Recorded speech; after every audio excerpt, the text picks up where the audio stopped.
A brief history of our land dates back to over a century ago, where conflicts arose and war followed, as we're all aware. These events led to turning government and leadership, which birthed two different governing cities on one shared piece of land, leaving them crosshatched. On a wall, a large-scale map of Vizelle and Oklahoma. To avoid prosecution, the lines and the shades of division were there.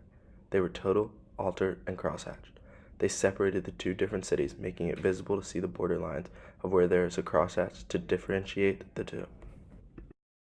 Although we share land, our ideals, culture, economy, religion, and government are not shared nor accepted by each other. Both developed into their own flourishing bodies over the years, have grown to develop their own cuisine, and have even grown to design their own technology, large scales of medicine, and grew into a unique style of clothing.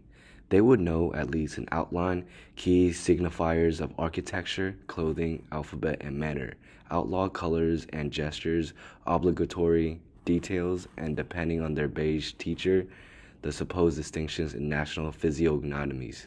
Distinguishing Basel and Oklahoma and their citizens, these cities grew and developed into their own ideas and innovations, built trends along the way, nourished languages and norms, and established new forms of lifestyle.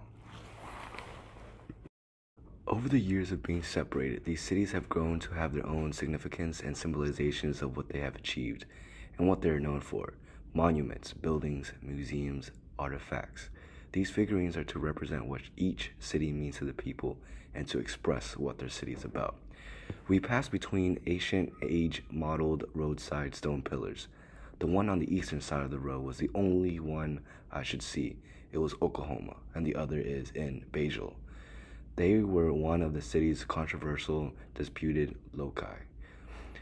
The cities have their own distinctions of buildings and architecture of what the city means to their people and the representation it brings.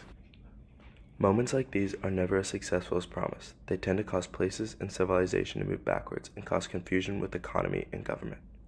Desire for change has a lot of lurking variables, especially in our case.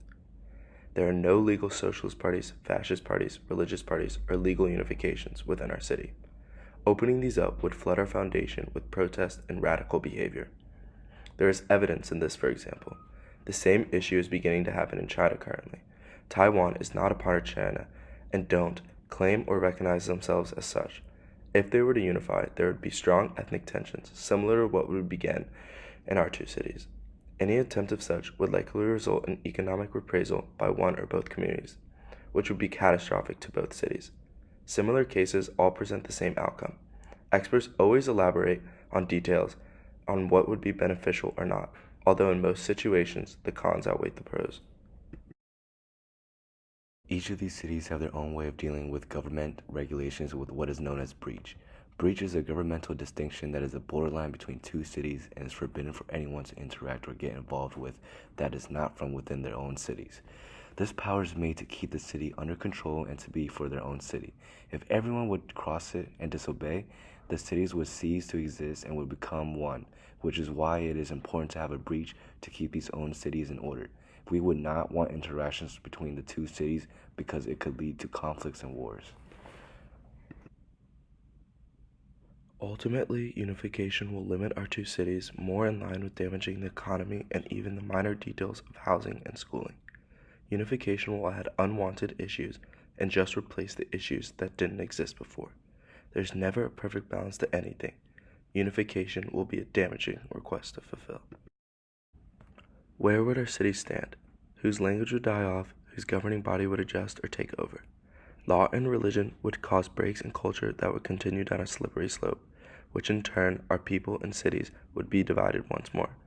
We have lived too long the way we have. Although it's strict order, we have lived at peace. When you change your lifestyle into something else, adapting to something that you're not used to or isn't a representation of who you are, can be a struggle. Altering life as we know it is not the answer to the solutions that you seek.